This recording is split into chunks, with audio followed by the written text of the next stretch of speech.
So this is the duty of the government to come up with certain measures. A group of 10 or 12 elephants have entered this Alur area.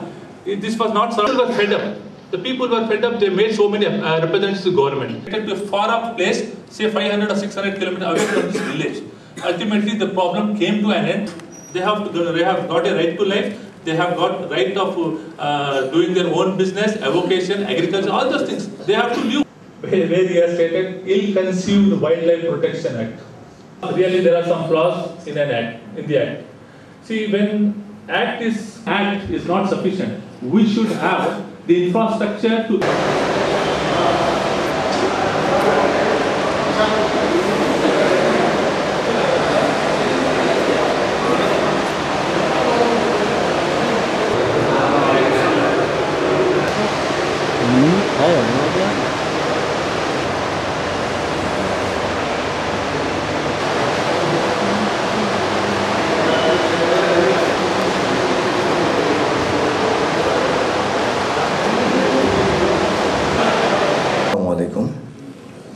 आज यकीनन कि जब जंगल में हम जाते हैं तो नर है या मादा है तो उसके पाँव के निशान से ही पहचान लेते हैं।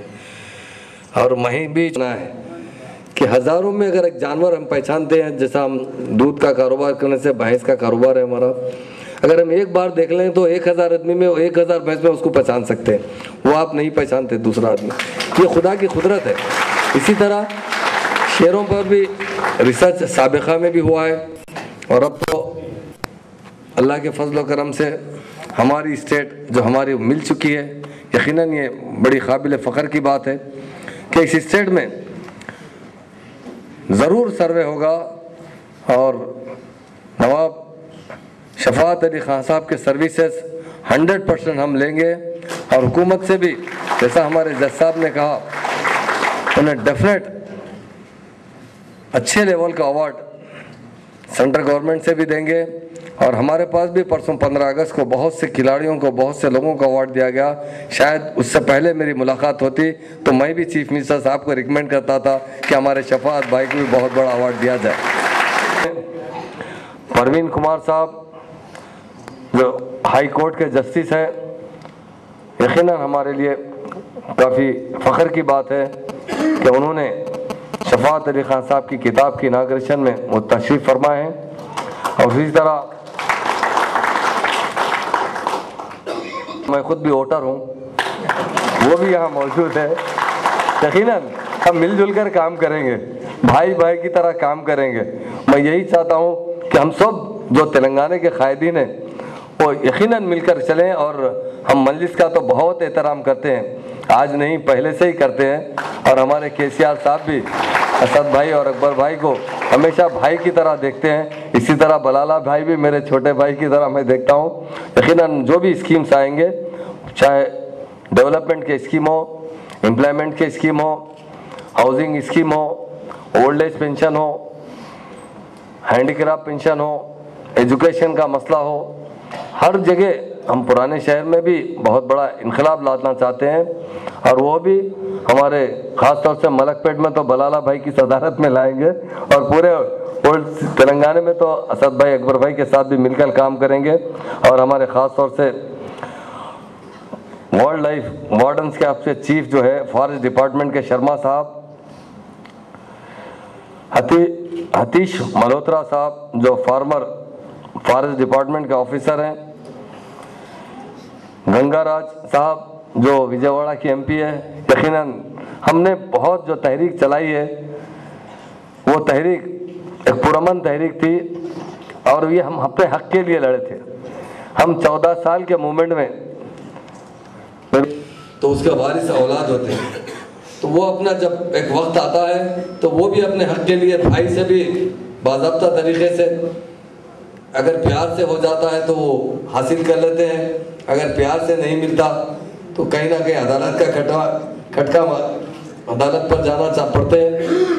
उसी बात तरह अगर अदालत में भी चलने में कुछ हासिल हक नहीं मिला तो बाज़ वक़्त थोड़ा आपसी जो है छोटी मोटी रंजिश के साथ लड़ लेते हैं, मगर फिर बाद में मिल लेते हैं। इसी तरह बड़ी खुशी की बात हुई, परसों हमारे आंध्रा के चीफ मिनिस्टर चंद्रबाबू नायडू साहब और तेलंगाना के चीफ मिनिस्टर के चंद्रशेखर राव साहब में बड़ी खुशगवार मुलाकात हुई और हम यही चाहते हैं कि हम दो भाई की तरह रहें और वो भी स्टेट तरक्की करे, हमारी स्टेट भी तरक्की करे।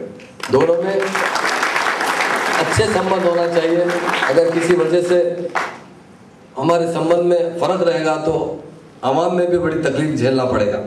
अगर क्योंकि दोनों रियासतें 57 साल से एक साथ मिलकर रहे और आगे भी अगर मिलकर रहे तो बहुत लोग यही कहते हैं कि दूर के रिश्तेदार से पड़ोसी का आदमी बहुत अच्छा होता है। तो अदर स्टेट से हमें आंध्रा स्टेट बड़ी अच्छी रहेगी। हम दोनों मिलकर अगर हम आवाम की तरक्की के लिए काम करें तो यकीनन 57 साल में कई प्रोजेक्ट जो है वहाँ बने, कई प्रोजेक्ट यहाँ बने, खासतौर से पावर प्रोजेक्ट भी वहीं बने। तो उससे दोनों मिलकर इस्तेफादा करें। जब तक हम छोटे भाई को जो चीज़ की ज़रूरत रही वो बड़े भाई से मिले और बड़े भाई को जो चीज़ की ज़रूरत रही वो छोटे भाई से मिले। इस तरह का हमारे में प्यार और मोहब्बत होना चाहिए। और वसीम अहमद खान साहब और मेरे तमाम नाजरीन भाइयों, यकीनन आज तेलंगाना हम बन चुका है। अब सबसे अहम मसला हमारी तरक्की है और दूसरी बात चूँकि वाइल्ड लाइफ की भी तरक्की होना चाहिए। यकीनन हम नवाब शफातुल्ला अली खान साहब से हम गुजारिश भी करेंगे कि किस तरह हम तेलंगाना में फारिस को बचा सकें, फारिस के साथ जानवरों को बचा सकें। बहुत सी जगह देख रहे हैं काफ़ी जंगल कटते जा रहे हैं। चूँकि गैस निकलने के बावजूद भी आज भी इंडस्ट्रीज़ में लकड़ी की ज़रूरत होती है और रोज़ हैदराबाद में कम से कम 300 गाड़ी लकड़ी आती है जो फारिस से आती है। कई एक तो आदिलाबाद के जंगलात से आती है। परसों हमारे पास मीटिंग में भी ये बात हमारे चूँकि फारिस के जो आदिलाबाद के जोगी रामन्ना साहब MLA उन्हें हम फारिस मिनिस्ट्री दी गई। उनसे यही कहा गया कि फारिस की हिफाजत की जाए, जानवरों की हिफाजत की जाए। ये भी हमारा एक असासा है। हम उनको किस तरह बचा सकते हैं, किस तरह उनकी हिफाजत कर सकते हैं, किस तरह दूसरे लोगों के शिकार के अलावा कुछ बीमारियों से भी उनकी हिफाजत ज़रूरी है। क्योंकि जानवर मुझसे पहले बताए थे, कोई जानवर का नाम बताए थे जिसका शेर जब शिकार करता है तो उसे कांटे होते हैं। कौन सा था जब पकड़ने जाता है तो उसके जो कांटे होते हैं वो काफ़ी बड़े होते हैं। 9 इंच से पहले अभी कुछ देर बताए थे, उसकी गर्दन में चुभ जाते हैं। वो चुभने के बाद उसे बेचैनी हो जाती है और तकलीफ बढ़ जाती है। तो भागने में, रनिंग में उसे जो है मुश्किलात पैदा होते हैं। जब वो हिरन और दूसरे जानवर का शिकार नहीं करता तो आसानी से जो शिकार मिलता है तो वो है इंसान का, वो इंसान का आदमखोर बनता है। और मैं ख़ास तौर से शफात अली खान साहब का शुक्रगुजार हूँ। उन्होंने कई एक शेरों को जो आदमखोर थे ख़त्म किया। अगर वो ना ख़त्म करते तो हो सकता कई हमारे लोगों की जान चली जाती थी। वो यकीनन बड़ा उनका कारनामा है। उन्होंने जिस तरीके से, जिस टेक्निक के साथ, और मैं देखने के बाद मुझे अभी खुशी भी हुई कि वो बचपन से बहुत बड़े शूटर थे। 4 साल की उम्र से ही वो बंदूकों से लगाव था और जैसा जैसा वो बढ़ते गए वैसा वैसा नई नए तरीके से जो बंदूक आते हैं उसका इस्तेमाल, और ख़ासतौर से फॉरेस्ट डिपार्टमेंट के लोगों को खुद वो बंदूक बता रहे थे। मुझे भी देखकर शौक हुआ कि एक बार मैं भी आपसे कुछ चलाना सीखूं। और नई स्टेट में बहुत आपको मुकाम दिया जाएगा और वाकई हमको फ़ख्र है कि हमारे तेलंगाना के सुपुत ख़ास तौर से सालारजंग के ख़ानदान से होने से मुझे और भी फ़ख्र है। क्योंकि जब महबूब अली पाशा, यही आपका ख़ानदान था, इस स्टेट को ब्रिटिशों से जाने से बचाया। जब महबूब अली पाशा 4 साल के थे, यही सालारजंग का ख़ानदान था कि उन्हें गद्दी पर बिठाकर हुकूमत करे और जवान होने के बाद उन्हें हुकूमत हवाले की गई। अगर वो उस वक्त अफरा तफरी आ जाती, उनको तख्त नशीनी पर नहीं बिठा जाता तो मैं समझता हूँ इस तेलंगाना में भी ब्रिटिश वालों का कब्जा हो जाता था।